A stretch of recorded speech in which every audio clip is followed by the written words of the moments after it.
사랑과 전쟁, 오부작 재혼 부부의 삼각관계, 그리고 용서, 제1부 의심의 씨앗. 2024년 11월 서울 강남구 대치동. 정수진 55세는 거실 소파에 앉아 식어가는 커피잔을 바라보고 있었다. 벽시계는 밤 10시 30분을 가리키고 있었다. 남편 강민호 58세는 전처와의 아들을 데리러 나간 지 벌써 3시간이 넘었다. 평소엔 1시간이면 충분한 거리였다.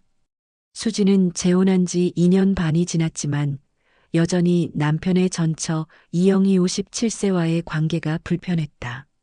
물론 성인 아들이 있으니 연락을 끊을 수는 없다는 것을 머리로는 이해했다. 하지만 가슴 한편에는 늘 불안이 자리 잡고 있었다. 이 나이에 이런 질투를 해야 하나. 수지는 자책하면서도 스마트폰을 들었다. 손가락이 떨렸다. 남편의 이메일 비밀번호를 알고 있었다. 결혼 초기에 민호가 우리 사이엔 비밀이 없어야지라며 스스럼 없이 알려줬던 것이다. 처음엔 절대 확인하지 않겠다고 다짐했었다. 하지만 오늘은 뭔가 달랐다. 불길한 예감이 가슴을 짓눌렀다. 손가락은 이미 이메일 앱을 열고 있었다. 받은 편지함을 스크롤하던 수진의 손이 멈췄다. 발신자 이영희. 제목 없음. 날짜 오늘 오후 7시 22분. 메시지를 열었다. 단 2줄뿐이었다. 오빠, 오늘 생일 선물 고마웠어요. 그 후에 샤워도 정말 좋았어요. 스마트폰이 손에서 떨어질 뻔했다. 수지는 가슴이 철렁 내려앉는 것을 느꼈다. 생일 선물? 샤워? 이게 무슨 말인가? 민호의 전처 영희는 생일이 12월이었다. 지금은 11월이었다. 조기 생일 선물이라는 것이 무슨 의미인지 너무나 명확했다. 그리고 샤워라니. 수지는 히스테리컬하게 웃음이 터져나왔다. 아니, 웃음인지 울음인지 구분이 가지 않았다. 55년을 살면서 이런 배신은 처음이었다. 첫 번째 남편과는 성격 차이로 이혼했지만 적어도 바람을 피우지는 않았다. 그래서 내가 재혼을 했던 건데 50대 중반에 찾은 새로운 사랑. 강민호는 신사적이고 다정했다. 전처와 원만하게 이혼했다고 했고 아들과도 좋은 관계를 유지한다고 했다. 수지는 그런 그가 믿음직했다. 자식에게 책임지는 남자, 전처와도 원만한 관계를 유지하는 성숙한 남자. 하지만 지금 이 메시지는 무엇을 의미하는가? 수지는 떨리는 손으로 남편에게 전화를 걸었다. 신호음이 3번 울렸다. 여보, 왜 이렇게 늦어? 아, 미안. 애가 준비가 안 돼서 지금 가는 중이야. 민호의 목소리는 평소와 다름없었다. 너무 자연스러웠다. 수지는 숨을 깊이 들이쉬고 물었다. 여보, 나한테 할 말 없어요? 전화기 너머로 침묵이 흘렀다. 3초, 5초, 10초. 그리고 민호의 목소리 톤이 변했다. 뭘 알았어? 수지는 그 순간 모든 것을 알았다. 질문이 아니었다. 무슨 말이야? 가 아니라 뭘 알았어? 였다. 그것은 자백이었다. 이메일 봤어요. 영애 씨가 보낸 거. 생일 선물이요? 샤워요? 그게 다 뭐예요?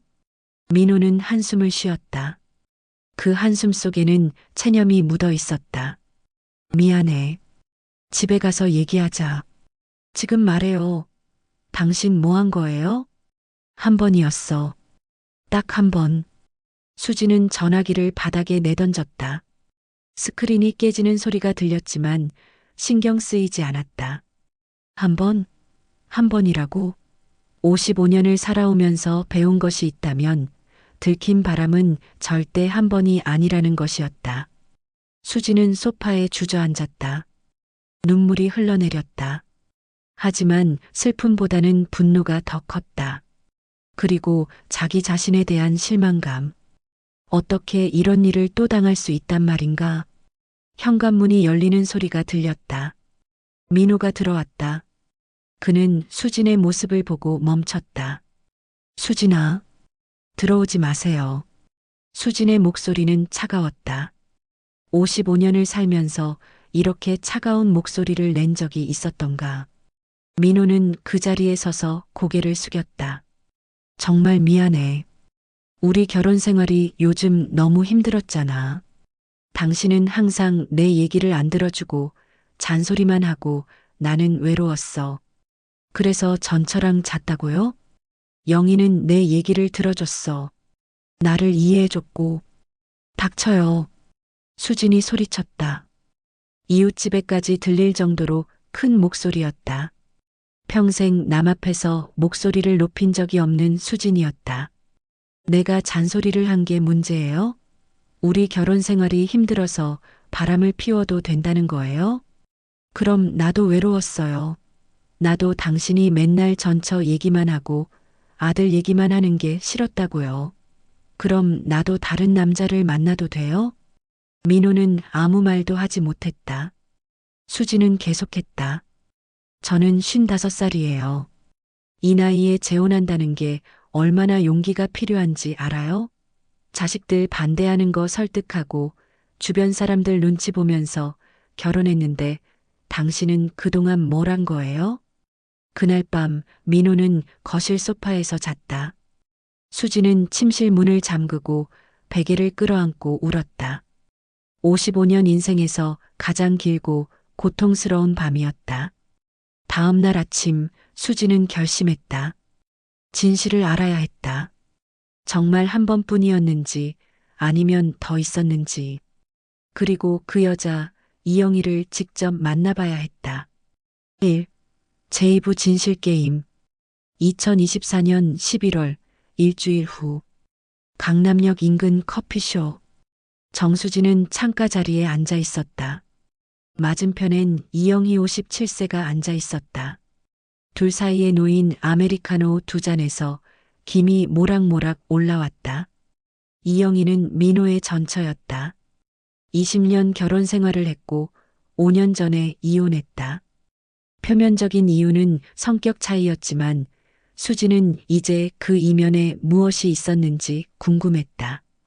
영희는 생각보다 평범해 보였다. 57세답게 얼굴에는 주름이 있었고 염색한 머리카락 사이로 흰머리가 보였다. 하지만 눈빛만큼은 날카로웠다. 만나주셔서 감사합니다. 수진이 먼저 입을 열었다. 어차피 피할 수는 없는 일이잖아요. 영희가 커피를 한 모금 마셨다. 민호 오빠한테 들었어요. 이메일 보신 거. 네. 그래서 직접 묻고 싶어서요. 정말 무슨 일이 있었던 건가요? 영희는 잠시 침묵했다. 그리고 한숨을 쉬며 말했다. 민호 오빠가 뭐라고 하던가요? 한 번뿐이었다고 했어요. 순간의 실수였다고. 영희가 비웃듯 웃었다. 한 번이요? 정말 그렇게 말했어요? 수진의 가슴이 철렁 내려앉았다. 영희의 반응이 모든 것을 말해주고 있었다. 수진 씨, 저도 당신 나이 먹어봐서 압니다. 이 나이에 속는 게 얼마나 창피한 일인지. 그래서 말씀드리는 거예요. 영희는 몸을 앞으로 숙이며 낮은 목소리로 말했다. 한 번이 아니에요. 거의 1년 동안이었어요. 당신네 결혼 첫 해 2022년 3월부터 2023년 1월까지. 거짓말이죠? 왜 제가 거짓말을 하겠어요? 저는 이제 민호 오빠랑 아무 관계도 아니에요. 그냥 당신이 알 권리가 있다고 생각해서 말하는 거예요. 수지는 손이 떨려서 커피잔을 제대로 잡을 수가 없었다. 어떻게 그런 일이. 아들 핑계로요. 데리러 간다. 데려다 준다. 아들이 아프다. 아들 학원 상담 간다 이유는 얼마든지 만들 수 있었죠. 주로 당신이 일하는 시간에 만났어요. 수지는 기억을 되짚어봤다. 결혼 첫 해, 민호는 자주 전처 집에 들렀다. 항상 아들 때문이라고 했다. 수지는 성인 아들을 챙기는 다정한 아버지라고 생각했다.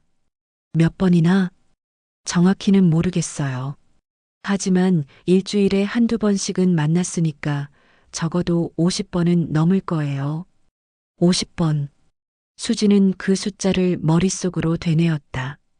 한 번의 실수가 아니었다. 계획적이고 지속적인 배신이었다. 왜 그런 짓을 하신 거예요? 당신도 이혼하신 분 아니에요? 남의 결혼을 파괴하는 게 재미있었어요? 영희의 표정이 굳었다. 결혼을 파괴한 건 제가 아니에요. 민호 오빠예요. 저는 그 사람이 진심이라고 믿었어요. 당신한테서 돌아오고 싶다고, 재혼이 실수였다고 그러더라고요. 뭐라고요? 민호 오빠가 그랬어요. 당신은 자기를 올가매고 이것저것 간섭하고 전처인 저를 질투한다고, 자기는 숨이 막힌다고 했어요. 그래서 저한테 와서 위로받고 싶다고. 수지는 어이가 없어서 웃음이 나왔다. 그래서 믿으신 거예요? 57세 먹은 어른이 그런 말을 믿었다고요? 믿었죠. 20년을 같이 산 사람이잖아요. 그 사람 말투, 표정, 다 알아요. 진심일 때와 거짓말할 때를 구분할 수 있어요. 그땐 진심이었어요. 영희의 목소리에 슬픔이 묻어났다. 수지는 그제야 깨달았다. 이 여자도 피해자였다. 그럼 왜 끝난 거예요? 제가 다그쳤어요.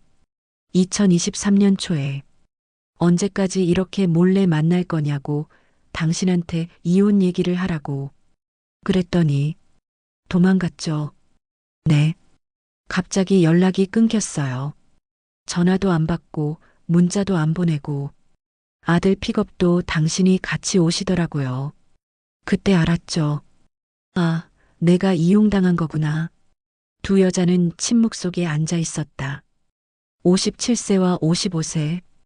인생의 황혼기를 맞은 두 여자가 한 남자 때문에 이렇게 마주 앉아 있었다. 그럼 왜 그 이메일을 보낸 거예요? 수진이 물었다.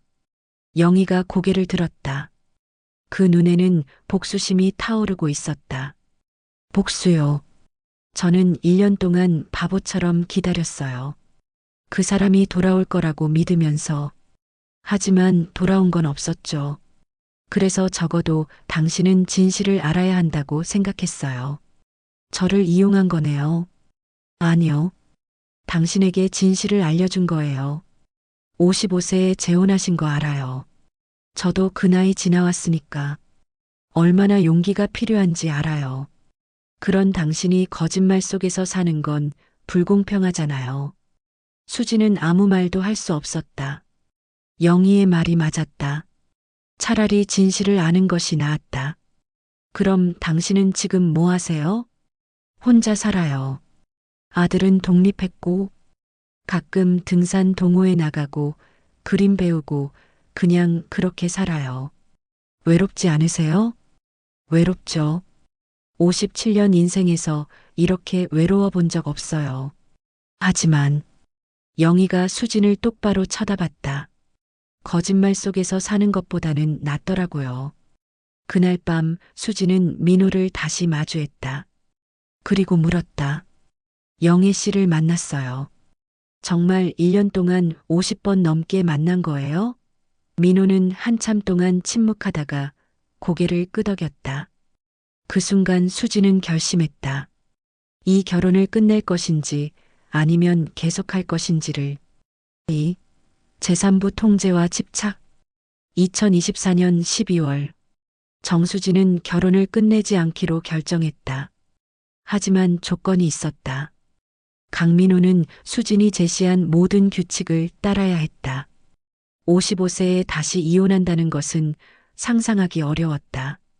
자식들에게 뭐라고 말할 것인가? 친구들은 뭐라고 할 것인가? 그리고 무엇보다 이 나이에 또다시 혼자가 된다는 것이 두려웠다. 민호도 비슷한 생각이었던 것 같았다. 그는 수진의 모든 조건을 받아들였다. 심지어 변호사 사무실에 가서 각서까지 썼다. 다시 한번 바람을 피우면 재산의 80%를 포기한다는 내용이었다. 수진의 8가지 규칙. 1. 민호는 이영희와 단 1초도 단둘이 있어서는 안 된다. 아들 픽업 드랍 시에도 수진이나 제3자가 동행해야 한다. 2. 이영희가 집에 올 때는 반드시 차에서 경적을 울리고 현관 앞 계단 밑에서만 대기한다. 절대 집 안으로 들어올 수 없다. 3. 민호는 이영희의 집에 절대 들어가서는 안 된다. 아들을 픽업할 때도 밖에서 기다린다. 4. 이영희와의 모든 소통은 문자 메시지로만 한다. 통화는 절대 금지. 5. 부득이하게 통화를 해야 할 경우 즉시 수진에게 전화해서 통화 내용을 보고한다. 6. 수진은 언제든지 민호의 통화 기록, 문자 메시지, 이메일을 확인할 수 있다. 7. 민호의 스마트폰에 위치 추적 앱을 설치하고 수진은 실시간으로 민호의 위치를 확인할 수 있다. 8. 민호는 매일 저녁 9시까지 귀가해야 하며 불가피하게 늦을 경우 30분마다 수진에게 연락한다. 처음 한 달은 괜찮았다. 민호는 모든 규칙을 철저히 따랐다. 위치 추적 앱을 확인하면 항상 회사나 집에 있었다. 문자 메시지도 투명하게 보여줬다. 하지만 수진은 점점 지쳐갔다. 하루에도 10번씩 위치 추적 앱을 확인하는 자신이 한심했다. 58세 남편을 감시하는 55세 아내. 이게 정상적인 결혼 생활인가? 어느 날 저녁 수진의 대학 동창 모임이 있었다. 친구들은 다들 행복해 보였다. 남편 자랑, 손주 자랑에 여념이 없었다. 수진아, 너는 재혼 어때? 잘 살고 있어? 친구 미경이 물었다. 응, 좋아. 아주 좋아. 수진은 억지로 웃었다. 재혼이 최고야. 우리 나이에 혼자 사는 것보다 훨씬 낫지. 수진은 고개를 끄덕였다. 하지만 마음속으로는 울고 있었다. 정말 그럴까? 혼자 사는 게 더 편하지 않을까? 모임을 마치고 집에 돌아오는 길, 수진은 무의식적으로 위치 추적 앱을 켰다. 민호는 집에 있었다. 안심이 되면서도 한편으로는 자기 자신이 싫었다. 집에 도착하자 민호가 거실에서 TV를 보고 있었다. 뉴스였다. 수진은 소파에 앉으며 물었다. 여보, 우리 이렇게 사는 게 맞을까? 민호가 TV를 끄고 수진을 바라봤다. 무슨 말이야? 매일 당신 위치 확인하고 문자 메시지 검사하고 이게 결혼 생활이야? 이건 감옥이지. 민호는 한숨을 쉬었다. 그럼 어떻게 하면 돼? 내가 규칙 다 지키고 있잖아. 당신이 원한 거잖아. 알아. 알아. 하지만 이렇게 살면 내가 점점 이상한 사람이 되는 것 같아. 의심 많고 집착하고 통제하려는 사람. 그럼 어떻게 하자는 거야? 규칙 없애자고. 그것도 아니고 난 그냥. 수지는 울음이 터졌다. 난 그냥 당신을 믿고 싶어. 규칙 없이도 당신을 믿을 수 있으면 좋겠어. 하지만 난 못 믿겠어. 당신이 또 거짓말할까봐 무서워. 민호가 수진을 껴안았다. 그의 품에서 수진은 한참을 울었다. 55년을 살면서 이렇게 무력하다고 느낀 적이 없었다. 그날 밤 수진은 침대에 누워 생각했다. 이 결혼을 계속하는 게 맞는 걸까? 아니면 차라리 혼자 사는 게 나을까? 다음 날 아침 수진은 결심했다. 전문가의 도움을 받기로. 혼자서는 이 문제를 해결할 수 없었다. 여보, 우리 상담받자. 부부 상담. 민호는 반대하지 않았다. 그도 이 상황이 지속될 수 없다는 것을 알고 있었다. 2024년 12월 중순 두 사람은 서울 강남의 한 부부 상담센터를 찾았다. 상담사는 60대 초반의 여성이었다. 그녀는 두 사람의 이야기를 듣고 나서 말했다. 통제로는 신뢰를 회복할 수 없습니다. 신뢰는 선택입니다. 3. 제사부 최종 대면. 2025년 1월 KBS 방송국. 상담사의 제안으로 수진과 민호는 유명 TV 프로그램 당신의 고민에 출연하기로 했다. 공개적으로 문제를 털어놓고 전문가의 조언을 듣기 위해서였다. 대기실에서 수진은 떨리는 손을 주물렀다. 전국에 자신의 수치스러운 이야기가 방송된다는 것이 부끄러웠다. 하지만 다른 한편으로는 이것이 마지막 기회라는 생각도 들었다. 준비되셨어요? 스태프가 물었다. 수진과 민호는 고개를 끄덕였다. 그리고 무대로 걸어 나갔다. 스튜디오에는 300명 정도의 관객이 앉아 있었다. 대부분 5060대였다. 진행자 박민수 62세가 따뜻한 미소로 두 사람을 맞이했다. 어서 오세요. 오늘 용기 내주셔서 감사합니다. 수진과 민호가 앉자 진행자가 질문을 시작했다. 수진 씨, 먼저 상황을 설명해 주시겠어요? 수진은 심호흡을 하고 말을 시작했다. 재혼, 남편의 불륜, 전처와의 1년간의 관계, 그리고 지금의 통제적인 생활까지 모든 것을 털어놓았다. 관객석에서 한숨 소리가 들렸다. 특히 여성 관객들은 수진을 안쓰러운 눈으로 바라봤다. 민호 씨, 처음에는 한 번뿐이라고 하셨죠? 진행자가 물었다. 민호는 고개를 숙였다. 네, 처음에는 그렇게 말했습니다. 하지만 실제로는? 민호는 한참 동안 침묵했다. 그리고 조용히 말했다. 1년 정도였습니다. 주로 아내가 일할 때 전처를 만났습니다. 관객석에서 웅성거리는 소리가 들렸다. 진행자가 관객들을 향해 물었다. 여러분, 민호 씨가 진실을 말한다고 생각하시는 분, 손 들어주세요. 300명 중 단 5명만 손을 들었다. 수지는 그 장면을 보며 눈물을 흘렸다. 자신만 바보가 아니었다는 것에 위안을 받았다. 진행자가 민호에게 물었다. 민호 씨, 보시다시피 거의 아무도 당신을 믿지 않습니다. 이게 당신이 넘어야 할 산입니다. 이 결혼을 지키고 싶으시다면 완전한 진실을 말씀해 주세요. 민호는 떨리는 목소리로 말했다. 정말 1년 정도였습니다. 일주일에 한두 번씩 만났고요. 횟수로는 아마 50번 정도 될 겁니다. 수진이 소리쳤다. 50번이요? 당신 처음에는 한 번이라고 했잖아요. 미안해요. 정말 미안해요. 진행자가 개입했다. 수진 씨, 지금 이 순간이 가장 중요합니다. 당신은 이제 진실을 알았어요. 그리고 결정해야 합니다. 이 결혼을 계속할 것인지 아니면 끝낼 것인지.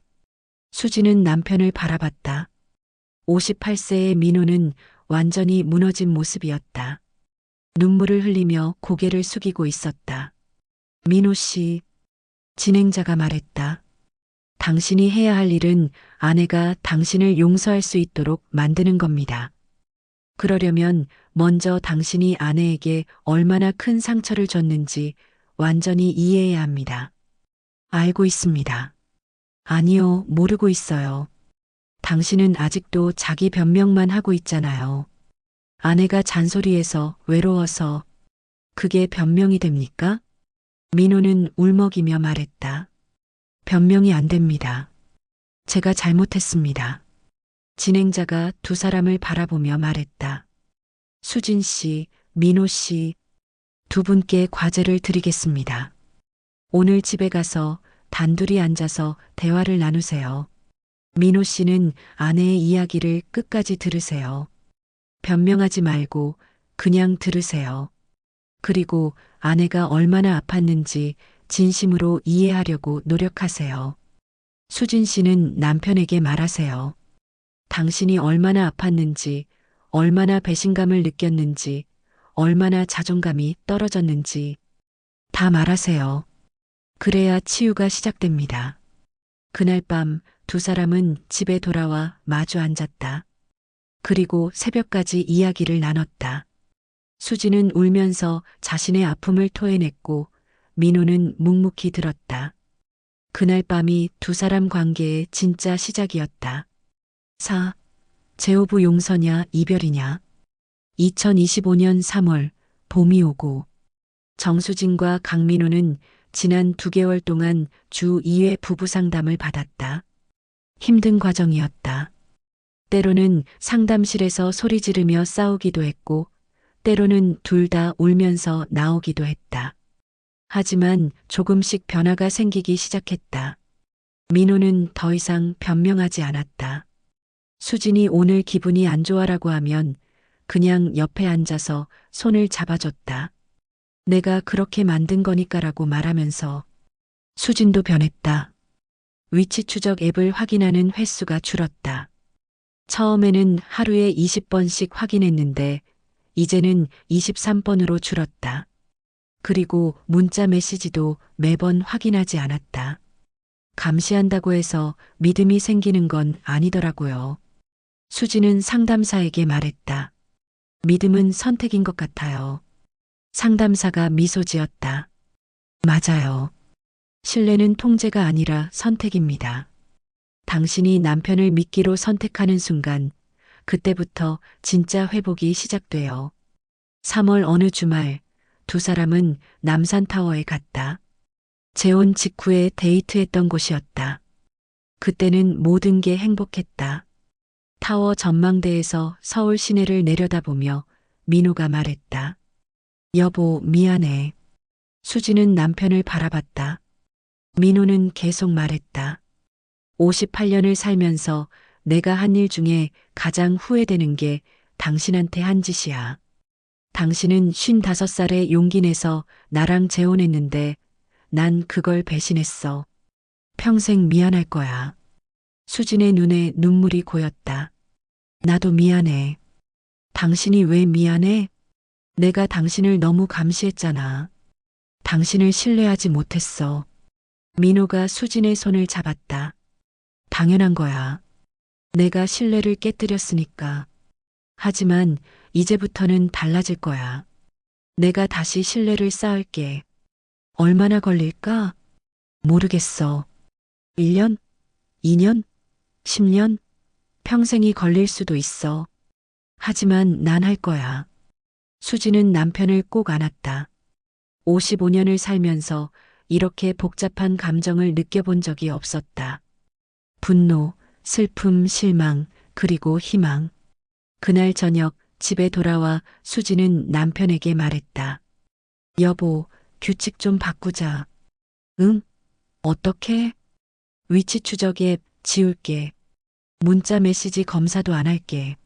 민호는 놀란 표정으로 수진을 바라봤다. 정말? 응. 하지만 대신 내가 불안하면 솔직하게 말할게. 그럼 당신은 그때 나를 안심시켜줘. 거짓말 없이. 약속할게. 수지는 스마트폰을 꺼내 위치 추적 앱을 삭제했다. 손가락이 떨렸지만 그녀는 해냈다. 그것은 남편을 믿기로 선택하는 순간이었다. 1.1 에필로그 2025년 9월 정수진과 강민호는 여전히 함께 살고 있다. 완벽하게 회복된 것은 아니다. 가끔 수지는 여전히 불안하다. 민호가 조금만 늦어도 가슴이 철렁한다. 하지만 예전과 다른 점이 있다. 이제 수지는 그 불안을 숨기지 않는다. 남편에게 솔직하게 말한다. 여보, 오늘 불안해. 그러면 민호는 곁에 앉아서 손을 잡아준다. 이영희는 어떻게 됐을까? 그녀는 부산으로 이사를 갔다. 새로운 시작을 위해서였다. 가끔 민호의 아들과 연락하지만 민호와는 완전히 연락을 끊었다. 어느 날 수지는 민호에게 물었다. 여보, 우리 나이가 몇이지? 나는 58, 당신은 56이잖아. 왜? 우리에게 남은 시간이 얼마나 될까? 20년? 30년? 모르지. 그 시간을 원망하면서 살고 싶지 않아. 물론 당신이 한 일은 절대 잊을 수 없어. 하지만 그것 때문에 남은 인생을 불행하게 살고 싶지도 않아. 민호는 아내의 손을 꼭 잡았다. 고마워. 정말 고마워. 나는 남은 인생 동안 당신을 행복하게 해줄게. 수지는 창밖을 바라봤다. 가을이 오고 있었다. 나뭇잎이 노랗게 물들고 있었다. 인생의 가을을 맞은 자신처럼. 하지만 가을이 끝은 아니다. 가을이 지나면 겨울이 오고 겨울이 지나면 다시 봄이 온다. 인생도 마찬가지다. 55세에 재혼했고 56세에 배신당했고 그리고 56세에 용서하기로 선택했다. 쉬운 결정은 아니었다. 하지만 그것이 수진의 선택이었다. 여보, 수진이 남편을 불렀다. 응? 우리 여행 갈까? 제주도. 예전에 가려고 했었잖아. 민호의 얼굴에 미소가 번졌다. 좋아.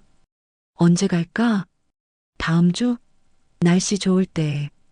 그래, 다음 주에 가자. 끝. 1.2. 꾸민이의 말.